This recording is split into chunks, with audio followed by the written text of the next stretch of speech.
Welcome to the OCO webinar series. Today's webinar topic explores the many aspects of grief as it relates to the mental health and well-being of caregivers.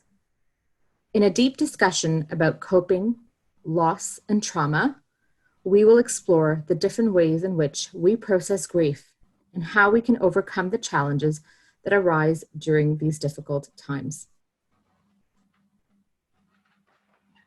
I am Indira Fernando, and I will be moderating this webinar today.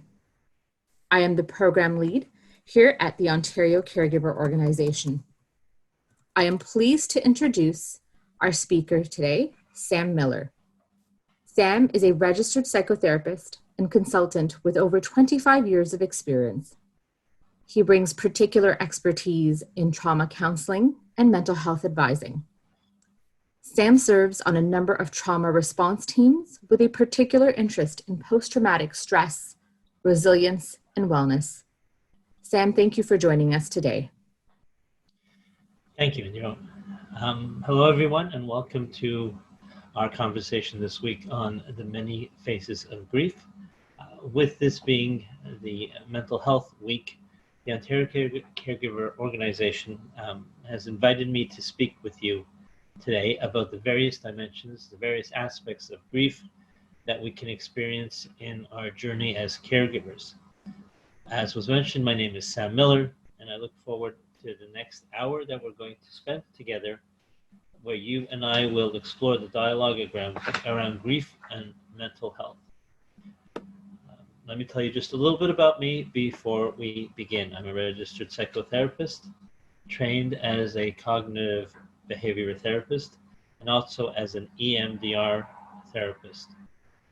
Some of my areas of specialty are trauma consulting services, responding to traumas, training, areas around health and wellness, what we would call work-life balance, and also how to become resilient in the face of some difficult challenges. And I've been doing this type of work, this therapy, this counseling, workshop presentations for over 25 years. So let's talk about our agenda today and what it is I hope to share with you. And ultimately at the end, we'll have questions and we'll be able to discuss this. So we're going to talk about grief and how it can and does affect your role as a mental health, or how it rather impacts your mental health in your role as a caregiver. We will talk about the types, the stages, and the symptoms of grief. So how do you know when it is grief? We'll talk about grief and loss specifically for you as caregivers. What can you do to take care of yourselves while you're taking care of others? We'll talk about what sometimes is we would call it a double-edged sword, those feelings of sadness and grief, but also relief when someone has passed, relief in terms of the tremendous amount of pressure and stress that's put on a caregiver. And we not only talk about what it's like to be a caregiver, grief and loss, but we're also going to talk about how to be resilient, how to move forward, how do you get to a better place. We'll talk about as well why grief is rather a very important component, as difficult as it is in your mental health journey. And finally, at the end of our time, we'll leave time open for questions. Okay, so let's get started. So grief doesn't happen in isolation, and it doesn't happen in isolation for caregivers. So just like the trees and the plants along the road, grief can often be a frequented part of the caregiver experience. I would venture to say that it's an intricate part, it's a inevitable part of the caregiver experience and the caregiver journey. As a caregiver, the journey that you go on is often unmapped and unplanned in many ways, with many twists and turns. So whether you're in the initial stages of a diagnosis, right? As family caregivers, as caregivers connected to the individual you're taking care of.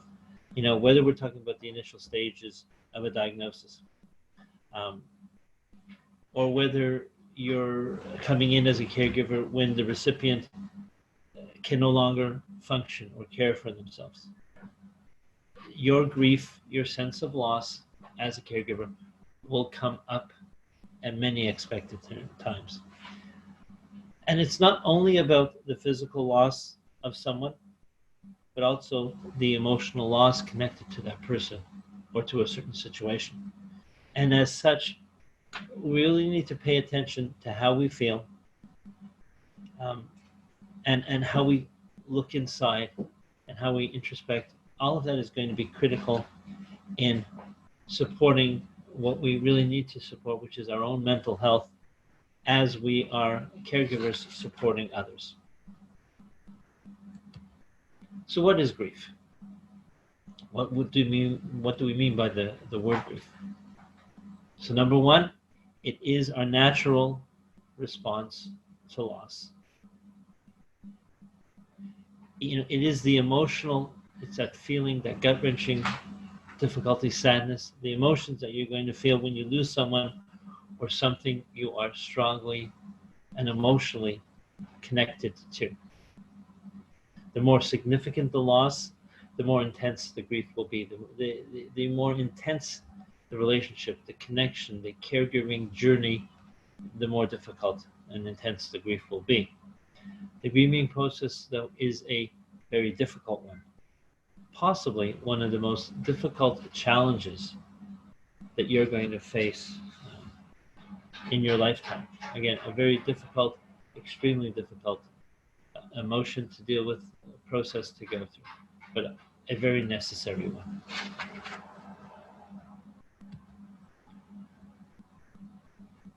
So there's one thing to talk about grief and sadness and the journey. It's another thing to talk about how that grief, how those emotions can be so totally all-encompassing or overwhelming to the point where they're going to affect our mental health. So as I said, often that pain of loss can be overwhelming. And it's not a one-size-fits-all, and it's not the same for each and every caregiver. So you may experience a whole range of difficult emotions, of unexpected emotions at unexpected times. They may be things like shock or anger or even denial. There may be an overall sense of guilt, or in some cases, a profound level of sadness. Now, grief, you know, yes, we are talking about the emotions and mental health, but grief is not only an emotional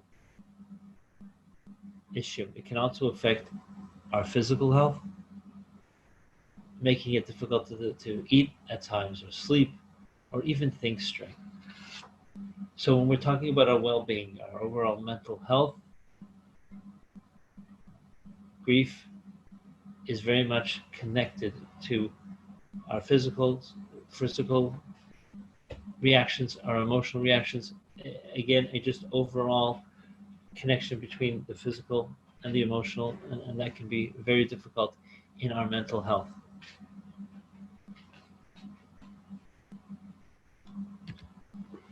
So you are, you know, the people I'm talking to today, the audience, you know, you're in a very unique role, because you're in the double role of a caregiver, but you're a family member, you're a friend as well. So your interaction with the individual, the circumstances you're going to deal with, the levels of involvement that affect the grieving process are going to be in many ways different than other family members who are grieving for that loved one, who might not have had that same intense level of care and interaction.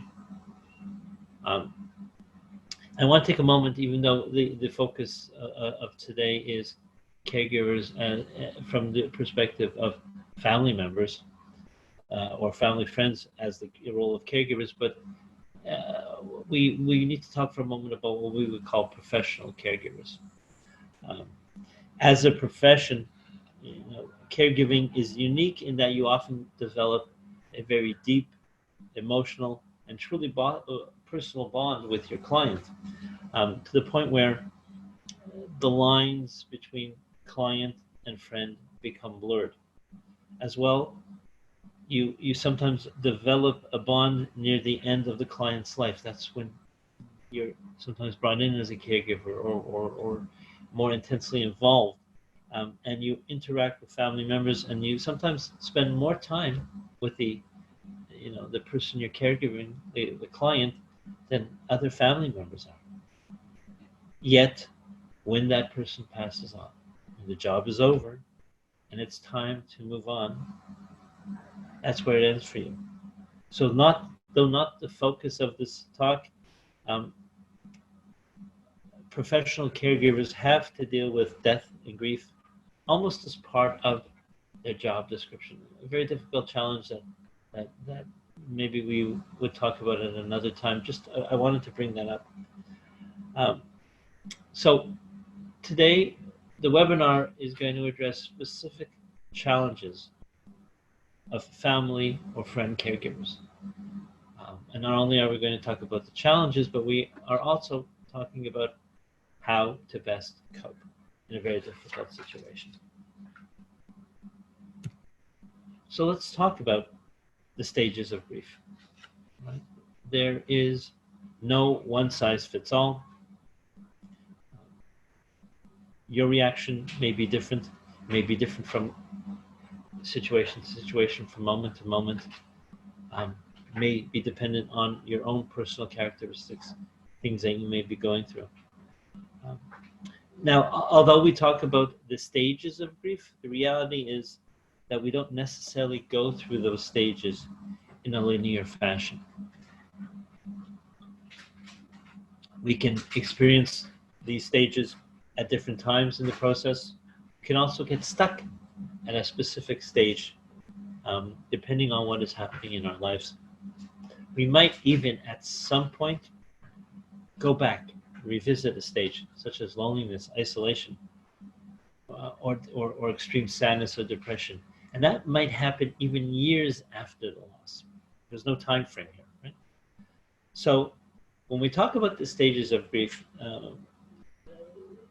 stages of grief were a concept defined um, most famously by Elizabeth Kubler-Ross. Although there are variations of her theory and her concept, we are going to focus on what we call the 5 stages of grief that were initially um, developed by Elizabeth Kubler-Ross. So let's talk about what can be the first stage of grief, which is shock and denial.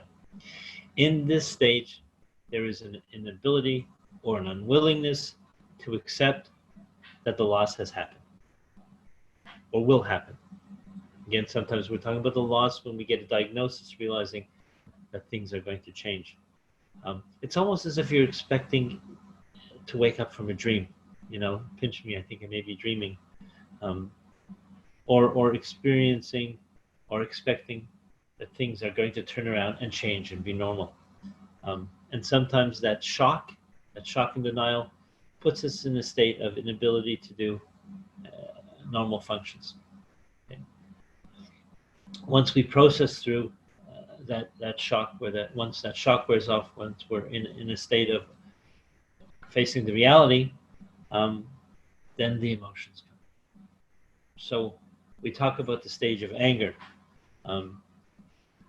In this stage, individuals would begin to feel angry at the loss itself, the unfairness of the loss, angry at the person who has been lost, the person who just passed.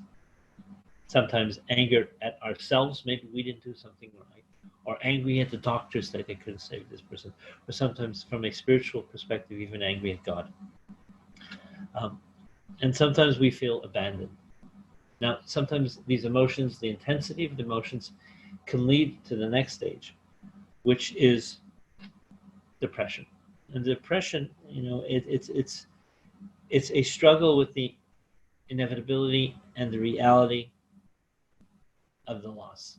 But it's also coupled with a sense of loss of control, inability to change. We can talk about the different theories of depression, but one of them is about a total loss of control. And that loss of control turns into, I can't do anything to change, so why bother trying? And from a depression perspective, that can be a slippery slope. So during this depressive state, the state of depression, caregivers, the grieving individuals may cry extensively, may have difficulties with sleep, eating habits, may withdraw in their behaviors. There may be a very internal, introspective look at blame, blaming themselves for causing, or how somehow, though it's not a realistic belief, to have caused the loss, right? Whether or not that's justified or not. And this is an expected state. You did lose something. It's not an unexpected emotion. And people will go through this phase. What we are always concerned about in terms of self-care is that people don't get stuck. Because if they get stuck, that's when they're going to need additional support. Now, these two stages of bargaining and acceptance sometimes are interchangeable in terms of how they work. So the bargaining can be that sense of trying to find meaning between the sadness and the relief, between what was and what's going to be, in terms of understanding that person's life, telling their story, telling one's own story. But it's a bargaining between being happy and being sad. But ultimately, the grieving process is about, at the end of the day, acceptance.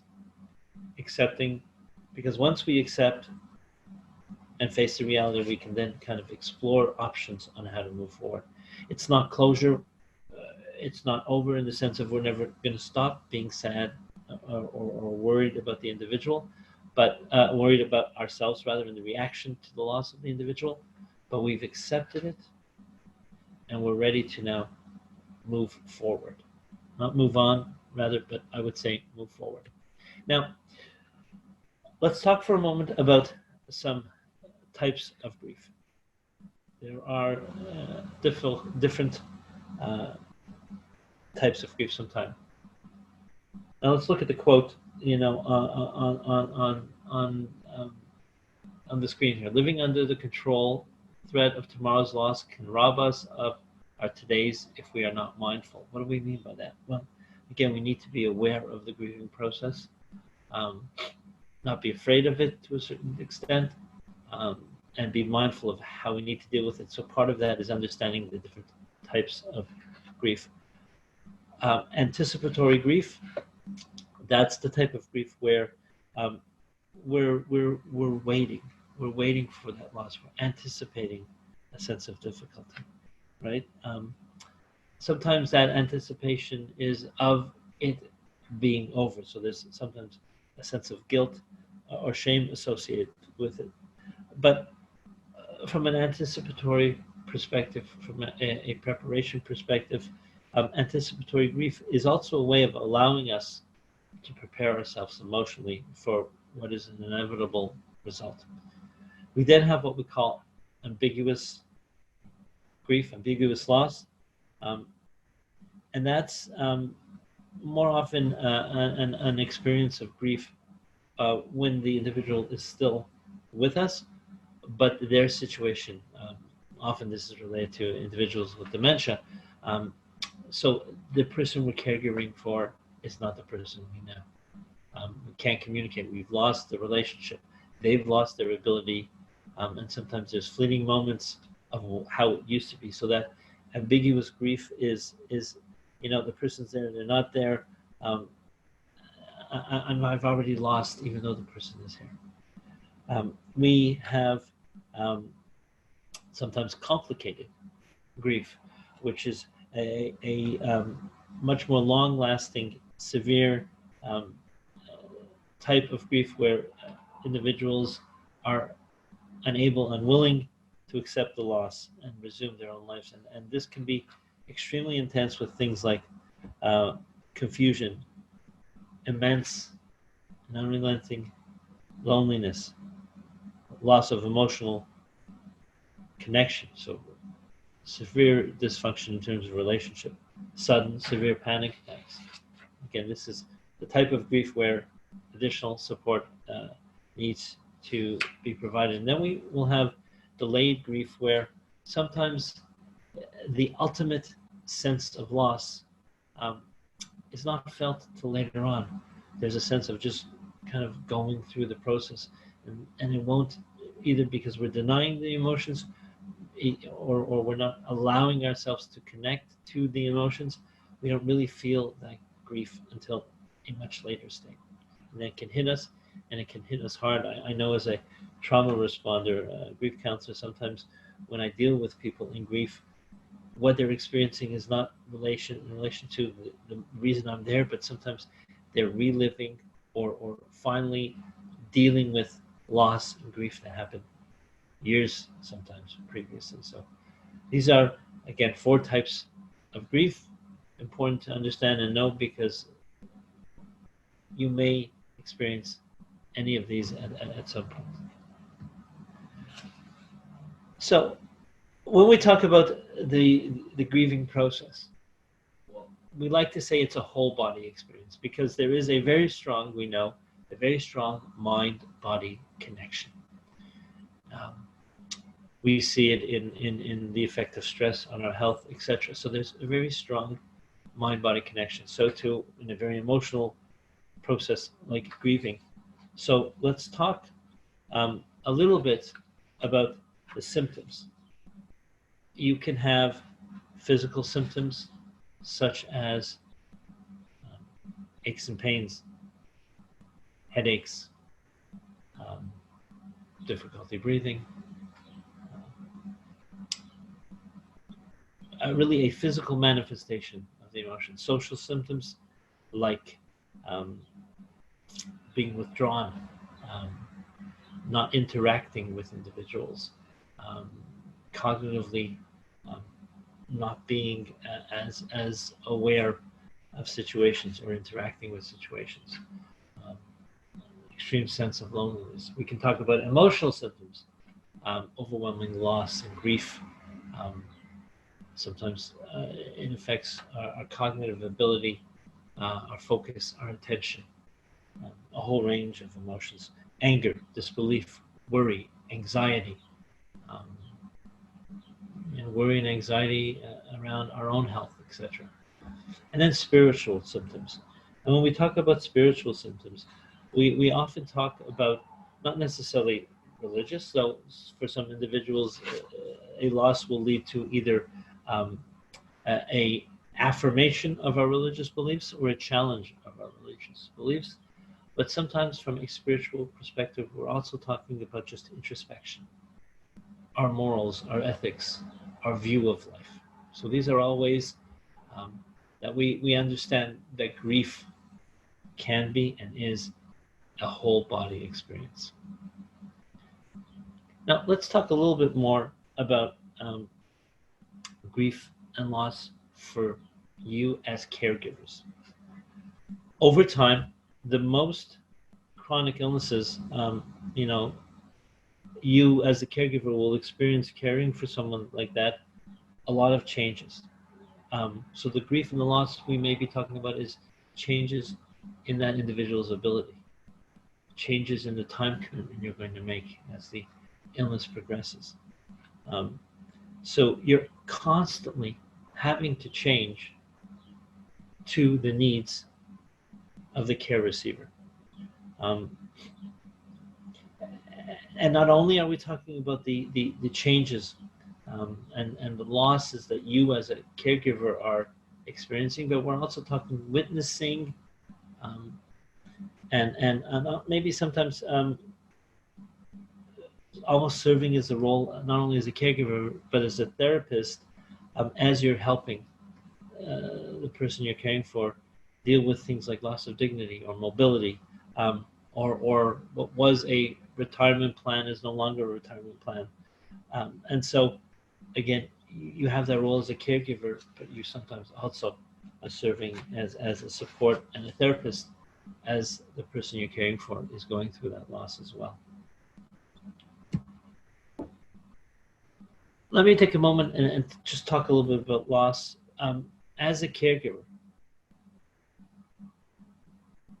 as a family member, as a friend, you are going to experience many kinds of losses. Loss of your independence, right? Your time is no longer your time often. Loss of control, right? Very often as a caregiver, you're reacting to the needs of others. Loss of future as it has been imagined, right?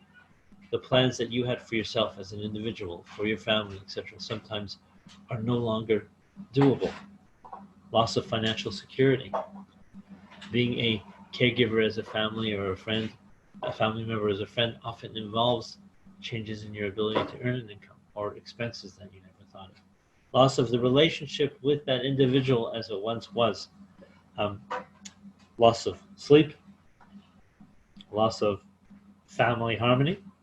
Being a caregiver of a family member or friend can often be very straining and taxing on relationships.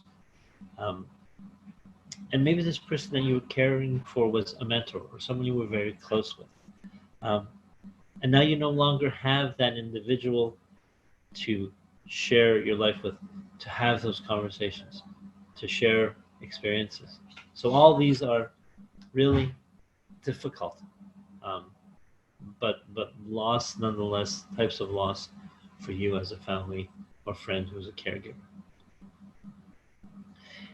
At the very beginning, we talked about the double-edged sword. So I want to talk about this, what I would call grief and relief, this combination of these emotions. As caregivers, often you're torn between feelings of guilt and relief when a loved one passes away. And sometimes, especially that feeling of relief is not one that we readily accept. Now, you might have noticed during the session today, I talk about we. I have an elderly parent who I am very much involved as a caregiver with. So this is not only talking to you about grief and loss as a caregiver, it's living it as well. And that sense of relief, it's not one that we readily accept. Sometimes not only do we not accept that sense of grief, of relief rather, when the individual will pass, but we are upset with ourselves. We put added levels of stress because we shouldn't feel that sense of relief. We beat ourselves up for that. Occasionally, as caregivers, we will consciously or subconsciously feel, did we wish ill on that family member? Did we almost wish for that demise, and that somehow is related to the loss eventually? So we need to understand that this is a natural emotion, and that you can be sad and you can experience relief at the same time, but also understand that these feelings of relief together with grief can complicate the grieving process, and sometimes delay that post-caregiving adjustment that we want to be in terms of a less stressful and more contented life, because we're still dealing with that struggle we have between experiencing the loss but feeling a sense of relief. But as difficult as this process is, as difficult as grief and loss is, especially for family or friend caregivers, it is an important component of our self-care. We'll talk about that in a moment, but self-care is really vital, because the journey that you go through with this grieving process, the journey you go through as caregivers, it's different, it's unique for everybody, but we know there's one aspect that's very similar, and that is that need to take care of ourselves. Now, caregivers are fixers, are givers, and often they don't like to talk about themselves. They feel that maybe taking away from their care of others. But we need to understand that you're going to experience the grief emotionally, physically, socially, spiritually. You need to be the best you to be the best caregiver. Um, and it's going to be overwhelming. So there are things that you can do to take care of yourselves while continuing to function day to day as that caregiver. Um, it's like I like to talk about what I call the airplane analogy, right? As givers, if you're on an airplane and the flight attendant says in the event of extreme turbulence, the air masks will come from the ceiling. If you're traveling with someone, please put your oxygen mask over your mouth before that of your child. So too here. Um, our initial instinct as caregivers is to care for the other person. But we need to realize to be that best caregiver, we need to take care of ourselves. So let's talk about some steps and some self-care. Well, number one, accept your feelings. They're neither wrong, they're neither right, they just are. Whether it's loneliness, whether it's fear, whether it's anger, confusion, whatever it may be, um, these are necessary components. And the emotions are there. They're completely normal. They're part of that raw, early understanding of the grieving process. They're there to help us work through them. Um, if we don't work through them, we don't accept them, ultimately we're not going to be able to bring back the emotions and the feelings of joy. But it's difficult. So be patient with yourself. It's an intensely personal process. Um, there's no correct way to do it. Don't look at someone else and say they seem to be doing it different or better. Be patient with yourself.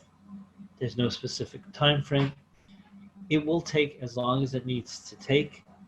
Um, and again, part of that being patient with yourself, accepting your feelings, is also being realistic in putting other pressures on yourself. So don't take on additional responsibilities or responsibilities that aren't realistic given the situation you might be in, which is grieving and loss. Pay attention to your physical needs. It can be very easy to neglect your physical needs while grieving, but it's so vitally crucial to take care of those physical needs. We know when we're under stress, the body releases a hormone called cortisol, which affects our immune system, our ability to function. Um, and we know things like taking care of ourselves, physical exercise, um, all provide us with the necessary uh, fuel that we need to counterbalance the effect of stress. And grief and loss is the ultimate trauma, the ultimate stressor. And also, by starting to take care of yourself, by paying attention to your physical needs, by developing routines, you're gaining back that sense of control that you might have felt a loss of when the grief initially occurred. And remember, you don't have to do this alone. So accept the help of others, right? You're part of a network. You're part of a group. Don't think that you're a burden. You would help others. Your life is about caring and giving to others. So understand that you can't do it all on your own. You have your own personal support network. So accept the help of others. And sometimes even that help may be professional if you're stuck in one of the stages like depression or having the extreme complicated type of grief. So be open to support and be open to help from others. So the $1 million question is, how do we move through grief and forward from there? How do we build that resiliency? That's going to be a difficult question and a different question with a different answer for everyone, depending on where they are in their journey. Again, depending on the loss of the individual, depending on the relationship of the individual. But we need to acknowledge that it's an experience that it impacts our well-being and mental health directly from a deeper introspective perspective. Um, it's not only about the loss of a personal relationship or of a situation or a thing. It's very much about part of who you are and your experiences. So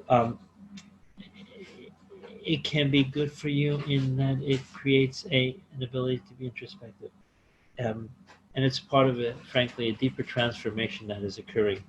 Um, Although it's difficult, think about what you have gained as a caregiver, what you have contributed, what you continue to contribute. Allow yourself to feel, acknowledge, and give space um, to exactly where you are in this journey. So, as we wrap up, I'd like to point out that, in addition to the session that we just had, and again, thank you to the Ontario Caregivers Organization for allowing me to be part of mental health work and your grief and loss journey. There are a lot of resources out there, resources that are available to you from the OCO. Um, Online peer support groups. Um, there's an events calendar that you can look at to see upcoming webinars and information. The SCALE program has begun again. And there are many downloadable tip sheets, information sheets, resources that are specific to caregiving. Okay, so um, be sure to take advantage of those. So my time is up. I want to thank all of you for listening, for allowing me to hopefully be a helpful, a necessary part of your grief and loss journey, part of your caregiving journey and experience. So Thank you, Sam, for such an inspiring and very compassionate talk today.